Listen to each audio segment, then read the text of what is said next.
కూటమి ప్రభుత్వం కరెంటు ఛార్జీల విషయంలో మాట తప్పింది, నమ్మక ద్రోహం చేసింది. గత వైసీపీ ప్రభుత్వం 32,000 కోట్ల రూపాయలు 5 ఏళ్లలో భారం వేశారు. మమ్మల్ని అధికారంలో తీసుకొస్తే బాధుడు ఉండదు, కరెంటు ఛార్జీలు తగ్గిస్తామని మాట చెప్పారు, నమ్మించారు. ఇప్పుడు 13 పైసలు తగ్గించామని ఇంకొక కొత్త నాటకం ఆడుతూ ఉన్నారు. 13 పైసలు ఈ నెలలో బిల్లులో తగ్గిన మాట నిజం, కానీ కిందటి సంవత్సరమే ఈ మొత్తం ప్రతి నెల కూడా 40 పైసల చొప్పున సర్దుబాటు ఛార్జీలు అదనంగా వసూలు చేశారు. ముందుగానే దాదాపు 2,700 కోట్ల రూపాయలు వసూలు చేసి ఆ 40 పైసల్లో 13 పైసలు తగ్గిస్తున్నారు. ఇది పచ్చి మోసం కాదా? ప్రజలు మభ్యపరచడం కాదా?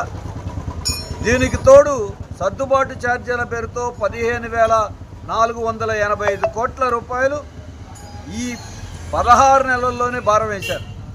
ఇప్పుడు మళ్ళీ 2019, 24 5 ఏళ్లలో వాడుకున్న దానికి బిల్లులు సర్దుబాటు ఛార్జీలు కట్టినా అవి కూడా గవర్నమెంట్కి చాలలేదని రేపు 12,717 కోట్ల రూపాయలు మళ్ళీ అదనంగా వేయడానికి రంగం సిద్ధం చేశారు.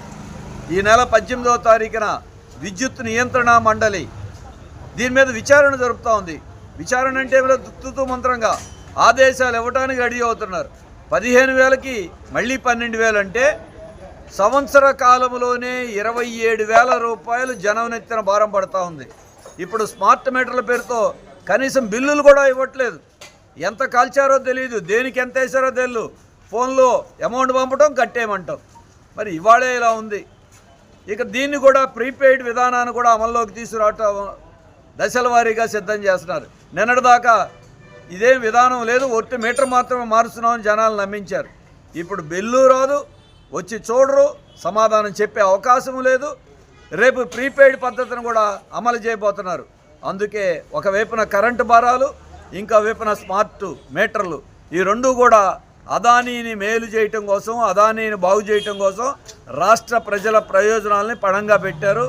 గతంలో ఉన్న వైసీపీ ప్రభుత్వం, మోడీ, బీజేపీ చెప్పినట్టు ఒప్పందాలు చేస్తే ఇప్పుడు ఆ ఒప్పందాలని రద్దు చేయాల్సినటువంటి కూటమి చంద్రబాబు నాయుడు గారు, పవన్ కళ్యాణ్ గారు, జగన్ గారు చేసిన ఒప్పందాలని, వైసీపీ చేసిన ఒప్పందాలని కూటమి అమలు చేస్తూ ఉందంటే ఈ విషయంలో అందరూ ముద్దాయిలే.